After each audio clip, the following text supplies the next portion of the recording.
Welcome back. I hope you had a nice holiday weekend, and we're returning to the story of wonder. And in the story, it's just around Halloween, different holiday, and we're seeing how it's picking up after August did not feel like trick-or-treating after his very discouraging day. Time to think. August played up the stomach ache the next day so he wouldn't have to go to school. I admit I felt a little bad for Mom, who was genuinely concerned that he had a stomach bug, but I promised August I wouldn't tell her about the incident at school. By Sunday, he was still determined not to go back to school. "What are you planning on telling Mom and Dad?" I asked him when he told me this. "They said I could quit whenever I wanted to." He said this while he was still focused on a comic book he was reading. "But you've never been the kind of kid who quits things," I said truthfully. "That's not like you." "I'm quitting." "You're going to have to tell Mom and Dad why," I pointed out, pulling the comic book out of his hand so he'd have to look up at me while we were talking. "Then Mom will call the school and everyone will know about it." "Will Jack get in trouble?" "I would think so." "Good."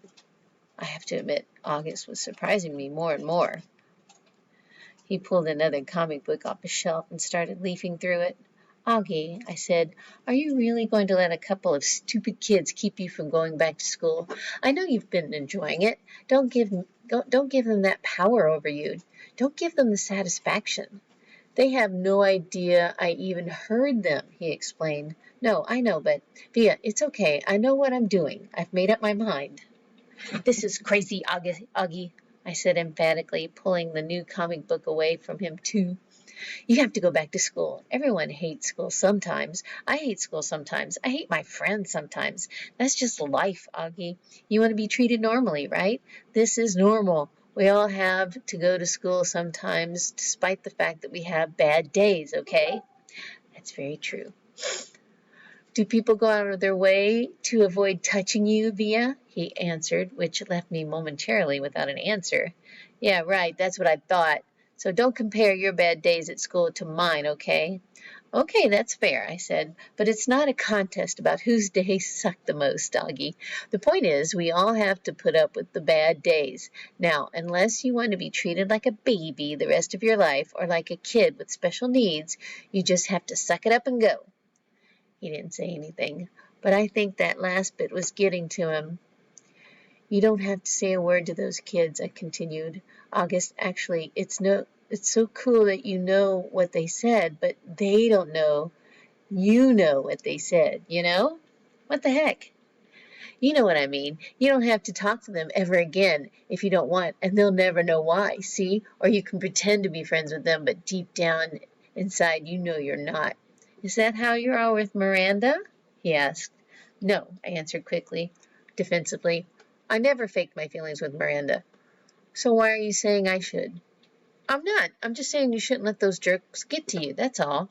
Like Miranda got to you."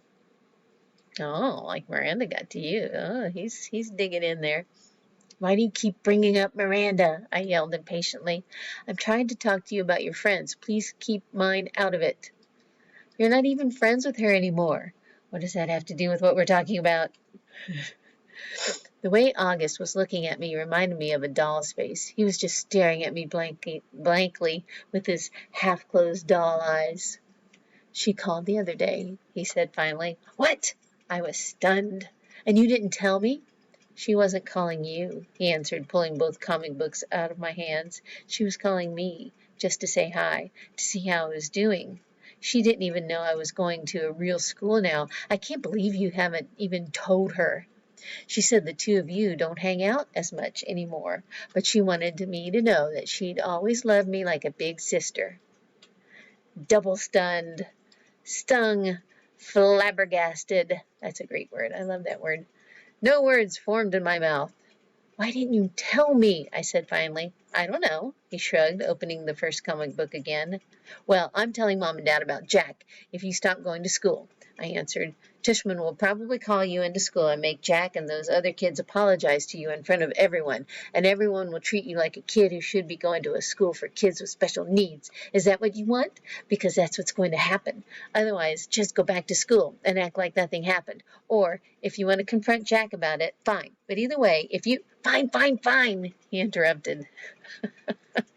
What? Fine, I'll go, he yelled out. He yelled, not loudly, just stop talking about it already. Can I please read my book now? Fine, I answered, turning to leave his room. I thought of something. Did Miranda say anything else about me?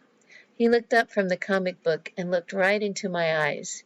She said to tell you she misses you, quote, unquote. I nodded. Thanks, I said casually, too embarrassed to let him see how happy that made me feel. Aha! So, things are getting interesting with Via, and the next time we come back, we'll start reading from Summer's point of view. That will be part 3. Until then.